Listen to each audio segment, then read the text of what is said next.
한덕수 재판을 하고 있는 이진관 부장판사는 아주 속도를 내고 있습니다.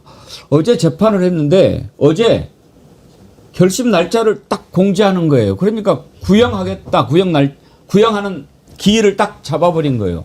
그건 미처 예상을 못했던가 봐요. 웅성웅성하더라고요. 구형한다고 벌써? 아직 많이 남았는 줄 알았는데 그 장면 한번 보시죠. 특검에서 최종 의견 구형을 하시기로 돼 있는데 수요 일정은 검찰 최종 의견 구형 2시간, 네, 변호인 측에서 최종 변론 2시간. 최후 진술도 뭐 시간이 많이 필요하신가요? 시간은 어느 정도 필요하십니까?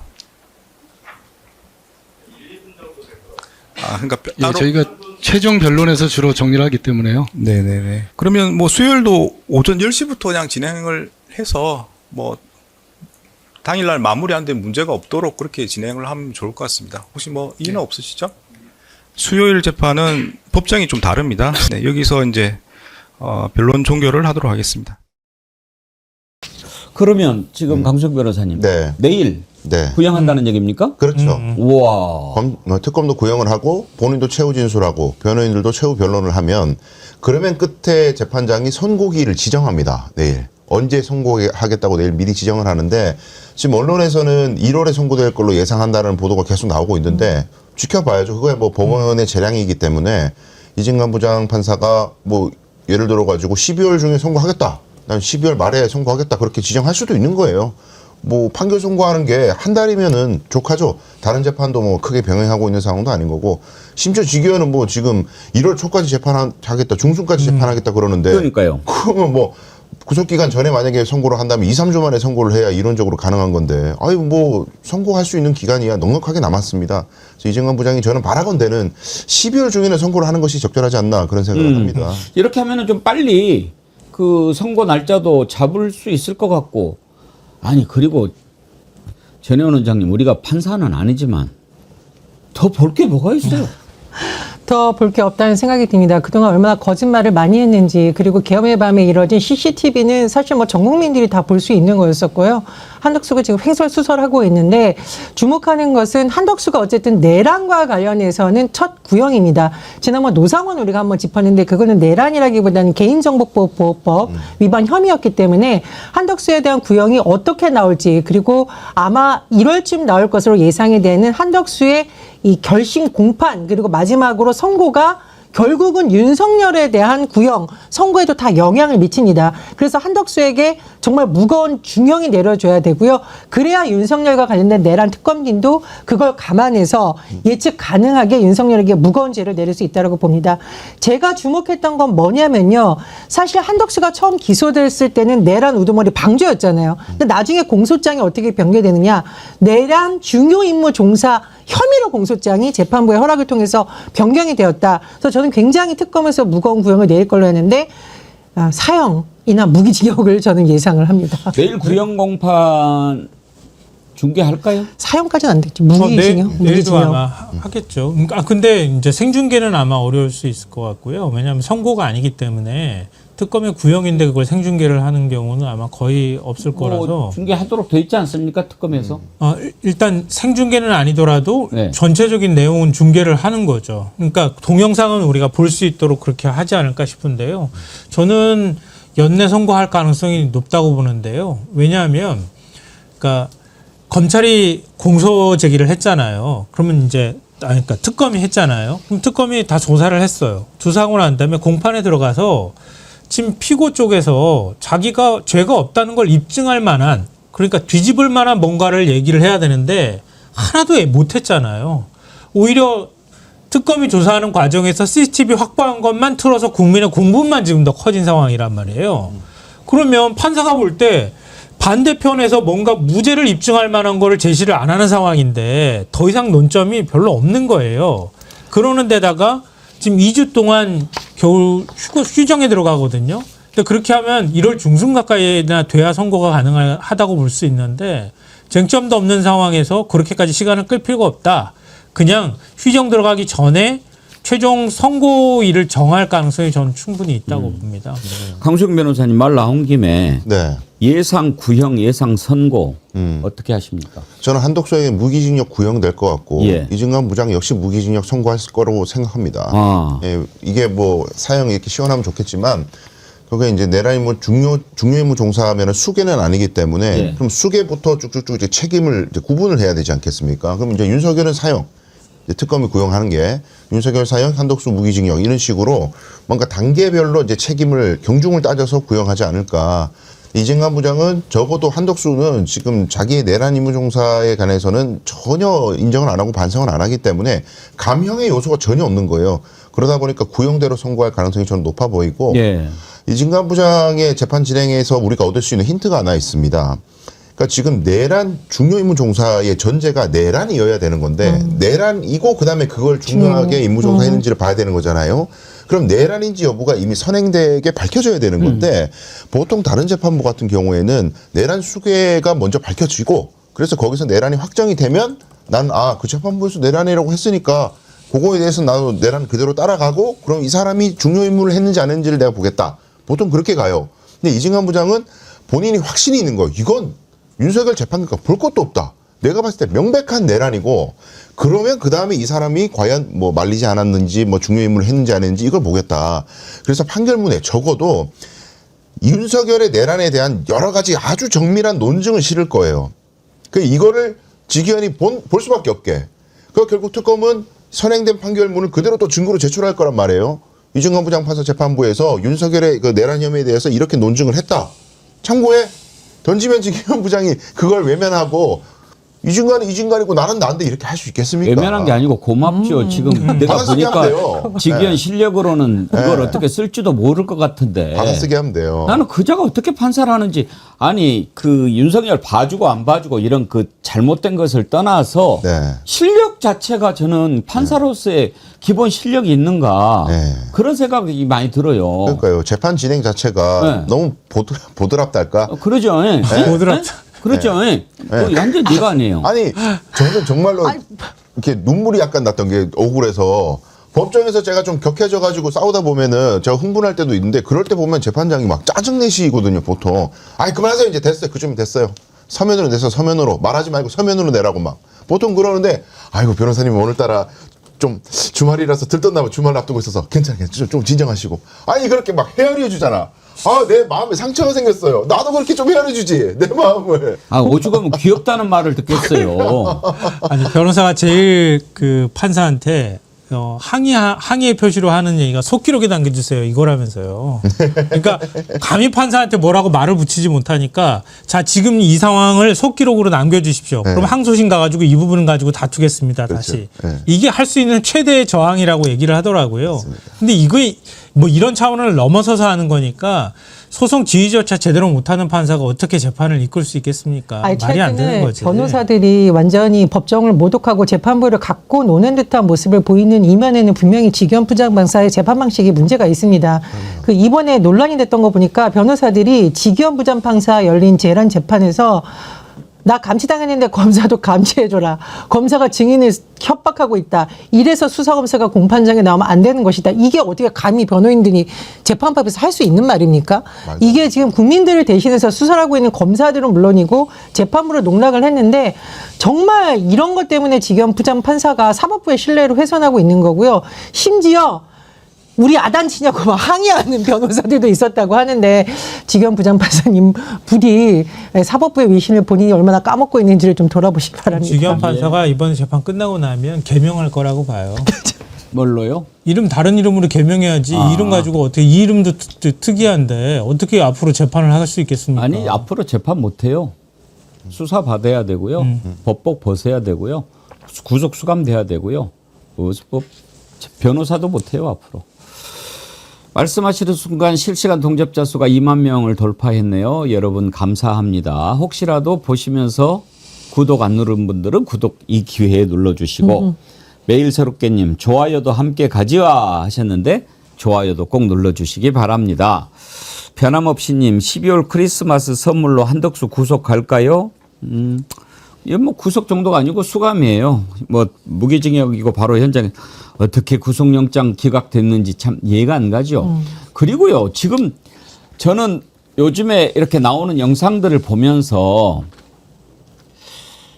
우리 헌법재판소도 너무 좋게 말하면 신중하고 나쁘게 말하면 게으르다. 그런 생각이 들어요. 조금만 생각해 보면 이자들이 어떤 짓을 했을지 다 아는데 그거 꼭 손바닥에다 쥐어줘야 진실을 알 수 있습니까? 다 드러나잖아요. 지난번에 문영배 헌재소장 대행이 그런 얘기 하더라고요. 그거 보면서 미리 알았다면 그 탄핵 인용했을 거다. 한덕수 지금까지 그런 거짓말 다 해왔잖아요. 국회에서도 문건 받은 적 없다. 본 적도 없다. 주머니에 있더라. 그런데 받아가지고 했던 거 다 나왔잖아요. 그래서 한덕수 진작 탄핵이 됐어야 되는데 거기서 살아나. 구속영장도 기각이 돼. 지금도 행여나하지만 이제는 증거가 다 드러났잖아요. 방법이 없죠. 방법이 없어. 그런데도 전 제가 지난번에 한번 꼽아드렸죠. 윤석열 빼고 제일 나쁜 놈 조태용, 두 번째 나쁜 놈 한덕수. 왜 이렇게 꼽았죠? 어쩌면 이런 인간들이 있습니까? 세상에. 기억이 없다고 그러니까. 아니 저 CCTV에 나온 게 당신 아니야? 그러니까 기억에는 없는데 CCTV 영상에 제가 있네요. 그런데 제 기억에서 찾아낼 수가 없어요. 기억이 뭐 서랍장입니까? 어? 이게 말이 돼요? CCTV를 보고서야 대화한 사실이 있기는 있는 것 같은데 또 무슨 대화를 했는지는 100번 생각해도 기억이 안 난다. 이런 진술을 하면 저 같으면 그냥 확 나가서 2단 옆차기로 입 주둥아리를 차버릴 것 같은데 판사들은 어떻게 합니까? 참아야죠. 뭐 어떡하겠어요. 뭐 폭력을 행사할 수도 없고 뭐 야단을 칠 수도 없으니까. 근데 이제 이진관 부장님은 논리로 되묻잖아요. 항상. 근데 이제 이 진술의 신빙성을 따질 때요. 그 당시 지금 증언할 때나 법정에서의 진술만 놓고 판단하는 게 아니라 사건 후에 있었던 정황들도 아주 중요하게 보거든요. 우리가 다 알다시피 한덕수는 대선에 출마하려고 그랬잖아요. 지금 계엄정국에서 그 대선 출마하려고 그러고 윤석열 세력들하고 손을 잡으려고 했고 그런 형태들, 뭐 헌법재판소 재판관들을 임명을 안 하고 시간을 끈다든가 그런 여러 가지 정황들이 도대체가 본인이 말하듯이 나는 그 당시에 계엄을 막기 위해서 나름대로 노력을 하고 최선을 다했다면 그런 행동을 보일 수가 없죠. 아니 양심선언이라도 해야죠. 기자회견 열고 그 당시에 국무회의 때는 대통령이 이런 식으로 얘기했는데 이거 정말 잘못됐다. 탄핵돼야 마땅하다. 국무회의 한 적이 없다. 뭐 이런저런 국무총리로서 최소한의 책임을 다해야 되는 거지. 걷다 대고 본인이 대선 출마를 문론해? 그러니까 그런 것만 봐도 본인이 계엄 당시에 어떤 국민들이 기대하는 국무총리로서의 역할을 수행했다는 것이 전혀 신빙성이 없는 거고 법원도 마찬가지인 거죠. 지금 저렇게 궁색하게 CCTV를 또 나오니까 변명의 여지가 없으니까는 저게 내가 맞긴 맞는데 무슨 상황이었는지 충격을 받아가지고 말을 못하겠다. 법원 입장에서는 검찰이 CCTV 가지고 추론하는 그 결론이 다 맞겠구나. 추론에 대해서 반증을 해야 검찰 주장이 혁파가 되는 거지 저런 식으로 기억 안 난다고 해버리면 그냥 특검 얘기대로 가는 거예요. 근데 더 웃기는 건 뭐냐면요. 그 6명 원래 국무위원들 먼저 불렀을 때 그때 대통령 자기 만류했다고 얘기를 하잖아요. 그건 다 기억하잖아요. 그다음에 계엄 선포하는 국무회의 때 그때 국무회의 하고 난 다음에 윤석열 휙 하고 나가고 이상민하고 16분 동안 얘기한 건 전혀 기억이 또 안 난대요. 안 나고 사후에 계엄 선포문에 서명 받으려고 시도했잖아요. 그러니까 그 문건이 있는 걸 가지고 와가지고 나중에 조작을 하려고 했던 거잖아요. 계엄의 합법성을 위해서. 왜 그럼 그렇게 했느냐 이렇게 얘기했더니 전 이거 이 대목에서 빵하고 터졌는데 박물관에 두는 거로 생각했다. 이렇게 얘기했다는 거 아니에요. 그거는 맨정신이었던 거잖아요. 사후에 계엄 선포문 조작하려고 했던 거는. 그러니까 그거는 기억 안 난다고 말할 수가 없으니까 그거 어차피 비상계엄은 국회 의결로 해지가 된 거고 그러니까 그 이후에 문건은 이건 박물관에 기록으로 남겨줘야지 그래서 문건을 조작하려고 시도했다는 거예요. 이게 도대체 말이 되는 얘기입니까? 한덕수가요 국무총리를 2번이나 했던 자입니다. 2번이나. 잼사랑님 댓글 오늘의 댓글로 선정해야 될 것 같은데요. 아까 100번을 기억을 못한다고. 100번만 맞고 가자. 예. 부산이 대인님. 앵커님 2단 옆차기 상상해봤습니다. 약간 놀리시는 거죠. 제가요 이래봬도 유연해요. 예, 아직도 올라가요. 부산이대님 너무 그러지 마세요. 유병래님 공유하면 동접 3만 갑니다. 아, 예. 지금 보고 계신 거 가까운 분들한테 공유해 주시면 좋죠. 보수형님 TV님 오늘 기분 좋으신가 봐요. 또 슈퍼챗 보내셨네. 동접자 27,900명 되면 정어리몰 제주 황금향 27,900원대 바겐 세일합니다. 27,900원인데? 에이. 웃기시려고 그러셨죠? 네. 더 바겐 세일 하라고 하겠습니다. 보수형님 TV님. 저는 정어리 몰림 광고 보고 힐링합니다. 광고 아님. 보수형님 TV님한테 제주 황금향 하나 보내드려야 되겠는데요. 자, 이진관 부장판사 제가 요즘에 칭찬 많이 하죠. 칭찬해 줍시다. 왜냐하면 잘하는 사람 칭찬해 줘가지고 얼마나 좋아요. 한덕수 팍팍팍팍 내일 구형한다고 그러잖아요. 그러면은 11월이니까 한 달 잡아도 12월 크리스마스 딱 맞춰가지고 선고하면 좋네. 크리스마스 때는 교도소에서 이건 구치소가 아니고 교도소 가는 거죠 이제? 네, 근데 뭐 교정당국 사장에 따라 다른데. 네. 예. 크리스마스 때 뭐 맛있는 것도 나오고 그러지 않나요? 특식 나옵니다. 특식. 나오죠? 네네. 네. 좋네. 네. 예. 뭐. 그런데 지금 이제 이중관 부장판사 어제 보니까 그래. 너 한번 그러면 제대로 해보자는 거냐? 이하상 변호사 있잖아요. 권우현 변호사. 이자들이 기술을 부려가지고 구치소에서 감치 안 되고 풀려 나와가지고 막 까불었잖아요. 아무것도 아닌 새끼가 어쩌고. 근데 어제 이중관 부장판사 입을 통해서 나온 얘기인데 이자들이 감치 재판을 받으면서도 까불었더라고요. 공수처에서 해보자는 거냐 이랬다는 거 아닙니까? 결과가 어떻게 되겠어요? 자, 이중관 부장판사 감치 다시 확실히 하겠다라고 밝혔는데 들어보시죠. 네, 지금 문제가 있는 2명에 대해서는 형사 조치에 대해서는 협의 중입니다. 구체적인 내용이 정해지면 별도로 말씀을 드리도록 하겠습니다. 재판부를 향해서 해보자는 거냐, 공수처에서 봅시다, 이렇게 진술을 했습니다. 이에 대해서는 별도로 감치 재판이 진행될 예정임을 말씀을 드립니다. 자, 이제 그러면 그건 별도로 한다라고 하면은 기존의 감치 15일은 살아 있고 그렇죠. 또 다른 감치 재판을 하면 병합이 됩니까? 이제 별개로 해야 됩니다.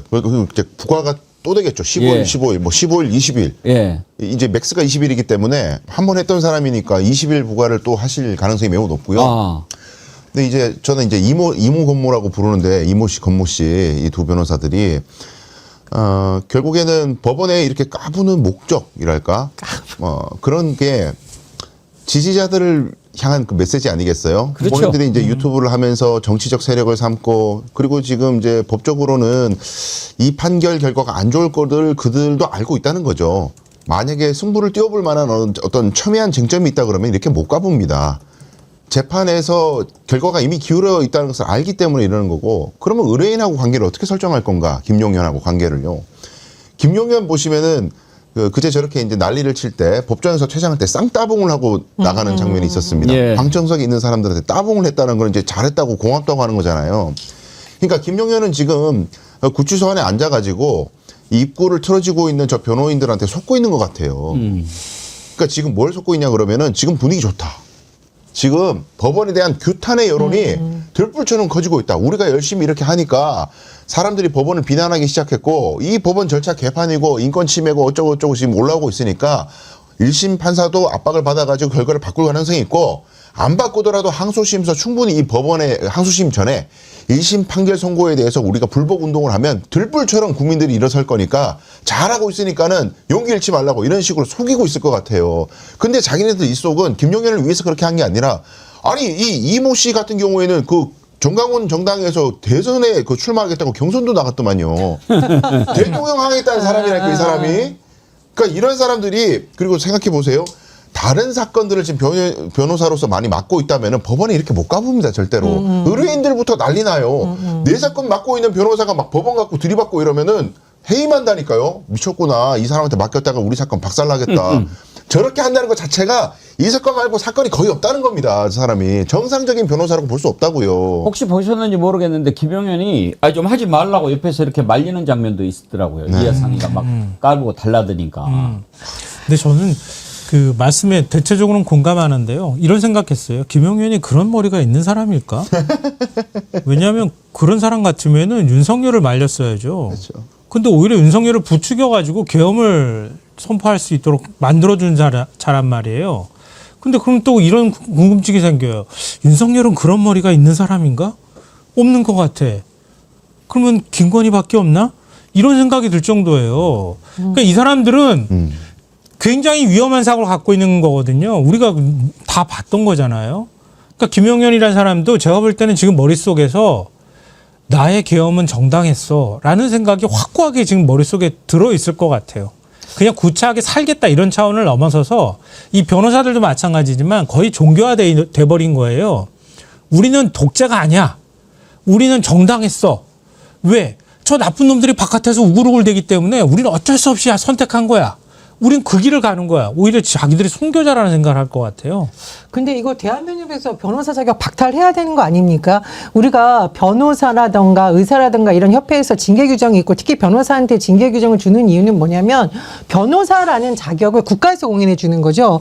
기자들은 국가에서 공인해 주지 않습니다. 근데 변호사 이런 곳에서 윤리라든가 품위라든가 이런 것을 하는 것은 그만큼 무거운 책임이 있기 때문이고요. 또 하나는 변호사가 누구를 위해서 존재하느냐에 대해서 다시 한번 묻고 있는데 이 지금 김용현의 변호사들이 한 것은 변호사의 품위 손상뿐만 아니라 법정을 모독했고 그 본인들이 변하는 사람의 이익에도 반하는 행동을 한 거니까 저는 충분히 변호사 자격 박탈할 정도의 대한변협에서도 징계를 해야 된다 이런 생각이 들고요. 또 하나 있습니다. 우리는 서부지법 난동이라는 폭동 사태를 이미 겪은 바가 있어요. 그리고 당시에 이거를 응원했던 사람이 김용현 전 장관이 나중에 이런 사람들한테 영치금 보냈다고 나와 있거든요. 그럼 이런 변호사들이 법정에서 이렇게 난동 부리는 것에 대해서 대한변협이 가만히 있으면 이건 뭡니까? 나중에 내란수계 재판이라든가 김용현이라든가 이런 사람 재판에 또 들어가서 난동 피우라는 신호를 잃는 세력이 분명히 있다. 그래서 이거는 서울중앙지법 차원의 대응도 중요하지만 대한변협에서 아예 이 사람들의 변호사 자격을 박탈해야 되는 거고요. 또 하나 대법원도 조희대 대법원에서도 이 문제에 대해서 엄중하게 대응을 해야 됩니다. 서울중앙지법도 입장을 내었고 법원 노조도 입장을 나왔는데 왜 대법원에서는 침묵하고 있습니까? 대법원 차원에서도 이 문제에 대해서 강력하게 대응해야 된다고 봅니다. 그러니까 지금 각종 국가기관들이 이 일을 중대한 일로 감지하고 이걸 그대로 넘어갔다가는 서부지법 사태가 반복될 수 있다라는 절박함을 가져야 되기 때문에 구체적인 포인트들을 제가 몇 개 짚으면 일단 공수처는요. 저 이모 권모 저 사람들이 지금 이진관 부장판사를 직권남용으로 고발했다고 하지 않습니까? 이거 고발장 각하해야 됩니다. 그러니까 수사를 하지 않고요. 입구에서 각하해야 돼요. 이건 말도 안 되는 거다. 법률적으로 성립이 안 된다.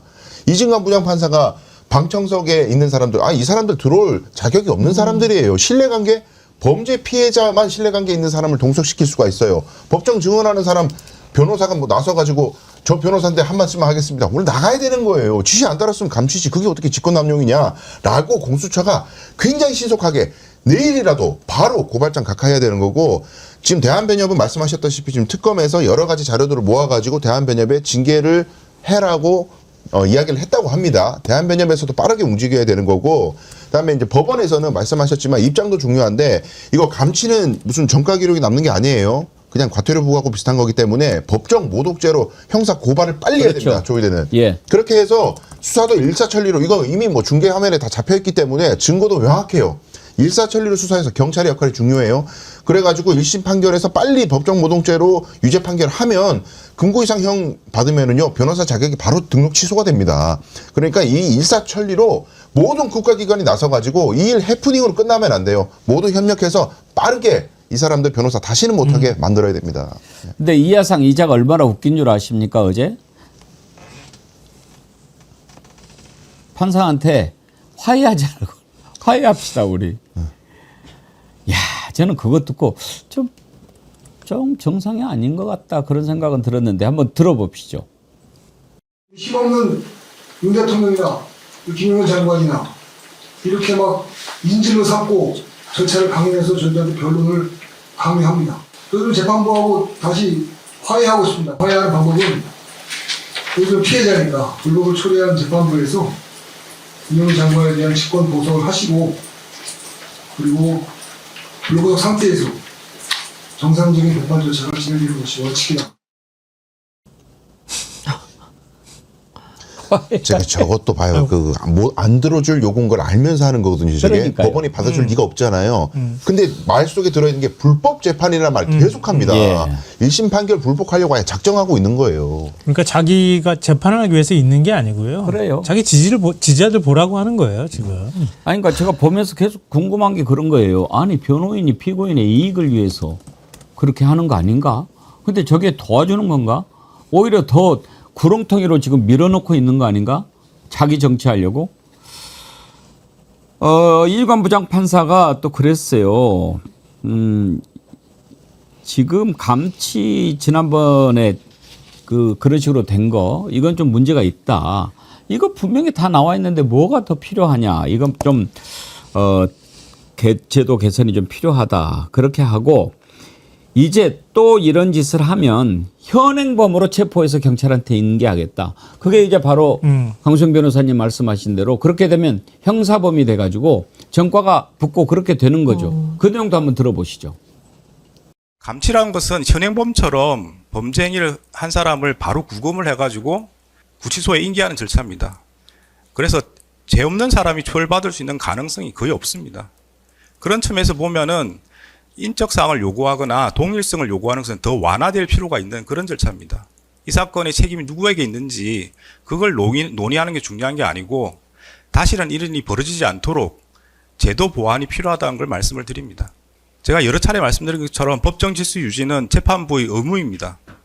모든 권한을 행사할 겁니다. 따라서 이와 유사한 상황이 반복된다면 법정 질서 위반을 한 사람에 대해서는 현행범으로 체포해서 경찰에 바로 인계하겠습니다. 어제 저는 저 발언을 들으면서 뭐 다른 뭐 그동안의 여러 가지 소신이라든지 그 정의감 이런 걸 보면서 이중관 판사 참 존경했는데 어제 이렇게 딱 논리정연한 그 말을 들어보면서 그래, 판사가 좀 저래야 신뢰가 생기지. 그러니까 그 말 아닙니까? 감치 명령은 법정에서 사실상 현행범이라고 보는 생각에서 한 건데 현행범에 대해서 뭘 더 신원을 확인하고 뭐 이렇게 할 필요가 있느냐. 그런데 그걸 악용해서 풀어준다고? 이런 건 좀 제도를 바꿔야 되는 거 아니냐. 이 점을 지적한 거 아니겠습니까? 맞습니다. 그리고 제가 눈이 말하건대 지금 이런 것에 대해서 단호하게 감치와 그리고 제도 개선이 없는 상태에서 흘러나가면 앞으로 줄줄이 있을 내란 우두머리 재판, 내란 관련 혐의로 지금 구속 기소돼서 재판을 받는 사람들, 불구속 기소돼서 재판받는 사람들, 최혜병과 관련돼서 기소된 사람들의 재판에 극우 지지자들이 들어와서 난동을 부리고 그다음에 똑같은 방식으로 감치명령 받아도 나 그러면은 생년월 일은 말하지 않을 거야. 그런 선례가 있잖아. 악용하는 사례가 반복되지 않겠습니까? 그래서 이승환 부장판사가 지금 하고 있는 조치는 이 법원을 단순히 지키는 것이 아니라 재판부의 권위, 특히 국민이 부여한 법정에서의 준엄한 권위를 지키기 위한 것이라고 봅니다.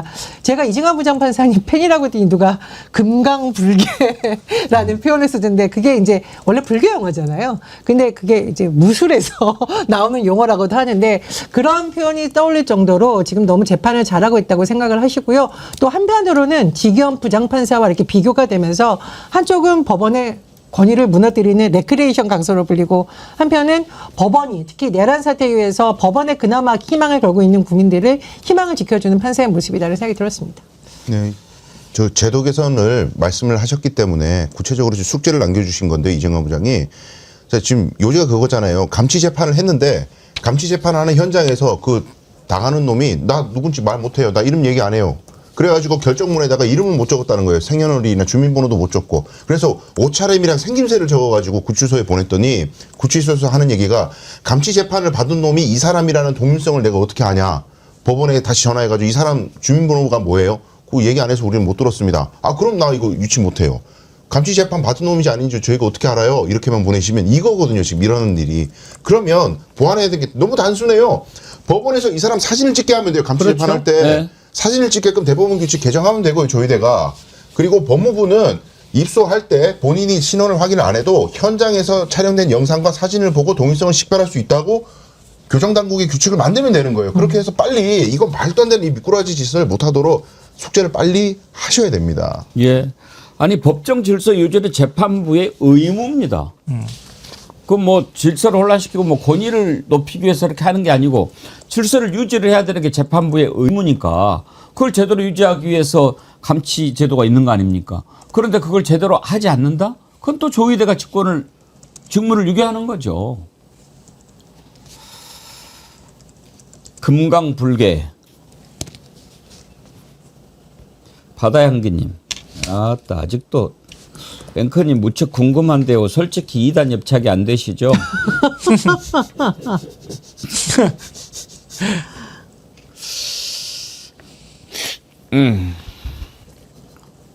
기다리세요. 앞에 지기현이나 이하상 갖다 놔보세요. 예. 지금 이제 내란 전담 재판부 얘기가 나오는데 민주당이 이제 속도를 좀 낼 것 같습니다. 이걸 어떻게 할 것인지는 잠시 후 2부에 민주당의 김병주 최고위원 나오지 않습니까? 그걸 한번 물어보기로 하고 오늘 1부 마지막으로는 이제 위원정당 해산 이것도 속도를 좀 내는 것 같아서 한번 짚어보겠습니다. 이게 단순한 엄포가 아니고 이제는 정말 해야 될 단계에 이른 거 아닌가. 왜냐하면 전혀 반성이 없지 않습니까? 심지어 당 내에서조차 이대로는 안 된다. 계엄 사과해야 된다. 그런 얘기가 나오는데도 이런 식으로 사과도 하지 않고 그냥 우리가 황교안이다. 그렇게 하면 해줘야 되지 않습니까? 민주당의 정청래 대표 발언을 먼저 들어보시죠. 윤석열도 윤어게인을 외치는 자들도 모두 모자란 사람들입니다. 치졸하고 비겁한 반헌법, 반민주주의의 암적 존재들입니다. 고름은 살이 되지 않습니다. 짜내야 합니다. 더 이상 국민 기만 행위는 용납될 수 없습니다. 필요하다면 국민의힘을 위원정당 해산 심판 대상에 올려 헌법적 절차를 밟겠습니다. 어때요? 김수환 평론가님. 저는 이제는 단순한 엄포용을 넘어선 것 같다는 생각이 듭니다만. 그러니까 계속 국민의힘이 지금과 같은 태도를 고집하게 된다고 하면 극우 정당의 모습을 유지하겠다는 거잖아요. 계엄은 여전히 정당하다고 지금 얘기를 하고 있는 거나 다름이 없기 때문에 그걸 어떤 방식으로든 용납해서는 안 된다라고 생각해요, 저는. 그런데 그럼 과연 그 근거가 뭐냐, 이제 이런 문제가 남아있는 거거든요. 일단 사법적인 절차가 끝나야지 가능할 것 같아요. 그러기 위해서는 만약에 대법원까지 간다고 가면 대법원까지 가야 되거든요. 그러면 시간이 상당히 필요하겠죠. 근데 그 사이에 이제 상당한 시간이, 그러니까 1년이든 그 이상이 걸릴 가능성이 있는데, 그러니까 그때까지 계속 이런 상황이 유지가 돼야 되는 것인가, 이게 좀 답답하다는 거예요. 그러니까 그런 면에서 정치적 구호로서의 문제하고 실제 행동으로서 옮기는 문제는 좀 다른 차원이니, 저는 글쎄요, 뭐 어떻게 평가하시는 분들이 있을지 모르겠지만 지지자들이나 저희는 그렇게 얘기할 수 있지만 정청래 대표는 일단 좀 발언은 자제할 필요가 있다. 그리고 만약에 필요하다면 법률적으로 어떤 방식으로든 위원정당 심판이 가능해질 것 같으면 입법권을 통해서 할 수 있는 방법을 좀 찾으면 어떨까 하는 생각을 해봅니다. 예. 어때요? 근데 저는 좀 우려가 되는 게 뭐냐면 국민의힘의 지금 지지자들도 뭐 이런 태도를 보인다면 한번 돌아봐야겠지만 국회의원들이 이런 행동을 하고 있다는 건 상당히 위험한 겁니다. 왜냐하면 지금 이재명 정부 들어와서 굉장히 여러 가지에서 우리가 성과를 내고 있는데 국민의힘의 국회의원들이 이렇게 맨날 국회 이름 팽개쳐두고 길거리에 나와서 내란 옹호 세력이라든가 내란 세력과 같이 움직이면은 사실상 국회에서 할 수 있는 일이 모두 마비되어 버리는 상황이 오게 됩니다. 그렇다면 법적으로 오히려 이런 위원 정당은 해산시키고 새로운 정당이 탄생할 수 있는 토대를 만들어준다는 의견도 저는 분명히 있다라고 생각을 하거든요. 국민의힘 국회의원 전원이 지금 저당에 있고 싶을까요? 저는 그렇지 않다라고 생각을 합니다. 오히려 집단적으로 정당이란 이름에 묶여서 지금 끌려다니고 있는 거라고 생각을 하기 때문에 오히려 위원 정당의 어떤 그 해산할 수 있는 절차가 시작이 되면은 뭐 탈당을 해서 새로운 당을 만들고 싶어하는 사람들도 있을 거라고 생각을 하고요. 무엇보다도 지금 내란을 옹호하는 세력들이 적어도 국회에 기대어서 기세 등등하는 거는 막아야 되는 것이 아니냐. 그것이 헌법기관으로서의 책무라는 생각이 들기 때문에 일부분은 저런 또 주장에 힘을 얻을 수 있다고 생각이 듭니다. 근데 강성 변호사님. 네. 법률적으로 추경호라든지 나경원이라든지 또 뭐 몇몇 국회의원들 실제적으로 내란에 가담했다는 사실이 꼭 드러나서 실형 선고 확정 받아야 위헌정당으로 해산하고 꼭 그러는 거는 아니잖아요. 아니죠. 왜냐하면 헌법재판소의 심판을 거쳐야 되잖아요. 예. 거기도 이제 재판 절차이기 때문에 독립된 판단을 할 수가 있는 거예요. 결국 이제 뭐 예를 들어서 추경호가 구속이 된다. 27일 신문 이후에 구속이 되고 거기서 나온 여러 가지 특검이 제시한 자료들 이런 것들을 모아가지고 헌법재판소에 정당해산 심판을 하면서 증거 자료를 내면 헌법재판소가 독립된 판단을 할 수 있는데 제가 지금 우려가 되는 것은 내년에 지방선거를 앞두고 있잖아요.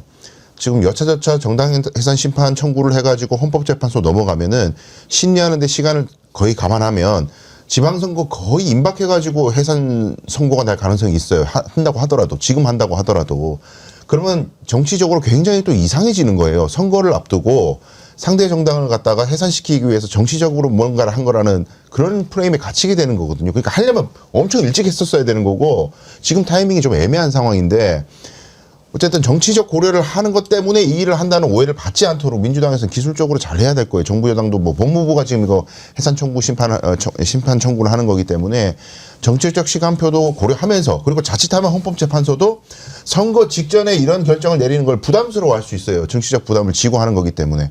아니 비례도 많잖아요. 지방선거에.